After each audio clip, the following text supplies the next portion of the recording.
Tourist family, lover, അങ്ങനെ കുറേ ചെറിയ ബഡ്ജറ്റിൽ വന്നിട്ട് ഹിറ്റ് ആവുന്ന പടം നമുക്കും ഉണ്ടായിരുന്നു. ഇതേപോലെ സോൾട്ട് ആൻഡ് പെപ്പർ ഉണ്ടായിരുന്നു, ട്രാഫിക്, തട്ടത്തിന്മാർ, ഇതൊക്കെ ഒരു ടൈമിൽ സ്റ്റാർട്ടിങ് ആയിരുന്നു.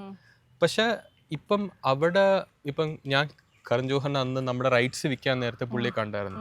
U guys are making very good films. അപ്പം അന്നത്തെ ടൈമിൽ ബോളിവുഡ് തിയേറ്റർ സ്റ്റാർട്ട് ചെയ്ത ടൈമിൽ none of the films were working there. അപ്പം പഠാൻ വന്നിട്ടാണ് അവർക്ക് ആക്ച്വലി ഫസ്റ്റ് ബ്രേക്ക് കിട്ടിയത്. ദെൻ ജവാൻ, പിന്നെയാണ് അവർ കണ്ടിന്യൂസ് ആയിട്ട് പടങ്ങൾ വന്നത് പോസ്റ്റ് കോവിഡ്. ബട്ട് നമുക്ക് ആക്ച്വലി തിയേറ്റർ തുടങ്ങിയ സമയം തന്നെ കുറുപ്പ് ദുൽഖറുടെ വന്നു, ദെൻ ഹൃദയം വന്നു, നമുക്ക് back to back Bheeshma Parva, നമുക്ക് സ്റ്റഡി ആയിട്ട് പോകണുണ്ടായിരുന്നു. ബട്ട് എഗെയിൻ റിസ്ക് ഫാക്ടർ നോക്കിയാൽ നമുക്കിപ്പോൾ ഒരു OTT ആ സമയത്ത് ഇന്ന ആക്ടറിന് വരുമ്പോൾ ഇത്രയും ബഡ്ജറ്റേ ഉള്ളൂ. ബട്ട് തെലുങ്കും ബോളിവുഡിൽ നിന്ന് ആ നമ്പേഴ്സ് വരുമ്പോൾ if they are paid high, they are also equally OTT numbers is also high.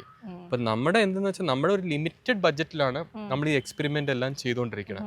But ഇപ്പോൾ ഞങ്ങൾ കഴിഞ്ഞ രണ്ട് പണം ഇപ്പോൾ വർഷങ്ങൾക്ക് ശേഷം കാര്യമൊക്കെ ഞങ്ങൾ ബിയോണ്ട് ദ ബഡ്ജറ്റ്, ഒരു കാൽക്കുലേഷൻ ഇല്ല അതിനകത്ത്. വർഷങ്ങൾക്ക് ശേഷം വി ഹാഡ് എൻറ്റയർ സ്റ്റാക്ക്. ഇപ്പോഴത്തെ നോക്കിയാലോ പ്രണവ്, കല്യാണി, അജു, ധ്യാൻ, നിവിൻ, എല്ലാവരെയും വെച്ചിട്ട് ഞങ്ങളൊരു ആസിഫ് ഉണ്ട്, കുറേ ആളുണ്ടായിരുന്നു, ഓൺസെമ്പിൾ കാസ്റ്റ് ആണ്. അപ്പം നമ്മൾ ബഡ്ജറ്റ് വെച്ചിട്ട് ഒരിക്കലും ചെയ്യാൻ പറ്റില്ല.